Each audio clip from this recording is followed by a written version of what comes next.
Hello everybody, I'm with Amber A. Harris. We are with one of the cast members of The First Lady, written by Lawrence Floyd. Amber, you play what role?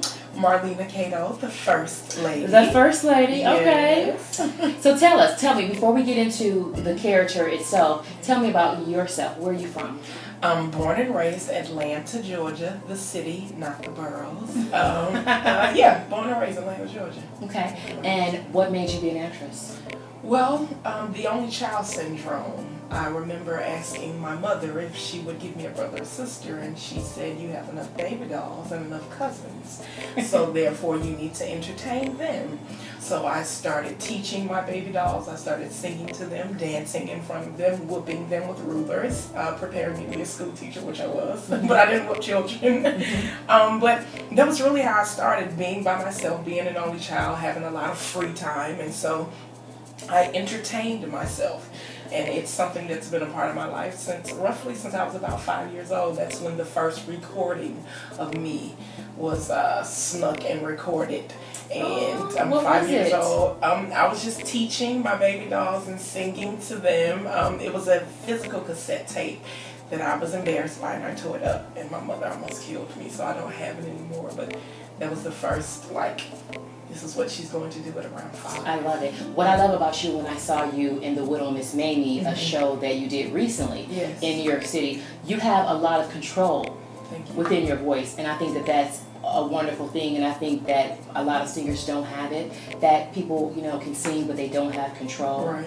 And I know that this play requires a lot of songs. So what do you do to have that control within songs? How do you still bring the emotion and still have the control, the technique, as well as, Well, I idolized, and I still do, God forgive me, Whitney Elizabeth Houston. Oh, yes. And I think I was about 8 years old the first time I ever heard her voice singing You Give That Love to Me. And I just remember saying, who is that? What is that? I want to sound like that. So I studied. I was classically trained for 4 years in opera in high school. Wonderful. And just really a God-given talent, really loving and emulating the gospel greats like the Clark sisters, the Pace sisters out of Atlanta, Georgia, Daryl Coley, Vanessa Bell Armstrong. Those people were the people that I grew up on and I listened to, Reverend James Moore. And it was like I wanted to do what they could do. And I always noticed the control that they had, and I always noticed that you could understand every word that came out of their mouth. So within me teaching and honing my own craft, I learned how to do that, and to be sure that, whenever anybody heard me sing, they would say I understood everything that came out of her mouth, not only to mention the control, which is so important. So. Well, job accomplished. Thank you. Now, this play is called The First Lady, and you are the First Lady, That's First right. Lady Cato. She's a strong woman. Yes. Tell us about her. Well, doing the zeitgeist on First Lady Cato and creating her background, she has had to not really deal with tumultuous situations, but as women, there are things that we have to overcome in becoming a woman.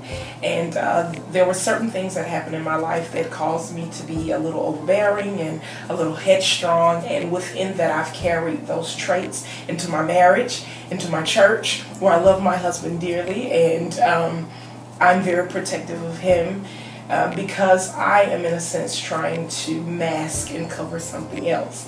So within that, I make sure to be extra with everyone else so that you won't see what I'm hiding and what I'm dealing with. But she is a very strong woman, as all queens are. We are strong because we have to be the man's helpmate. We were created by God from him, as in taking the man's rib and creating us. So within that, we have to be sure to be extra strong in order to be able to live up to those expectations of having the man's rib in our body.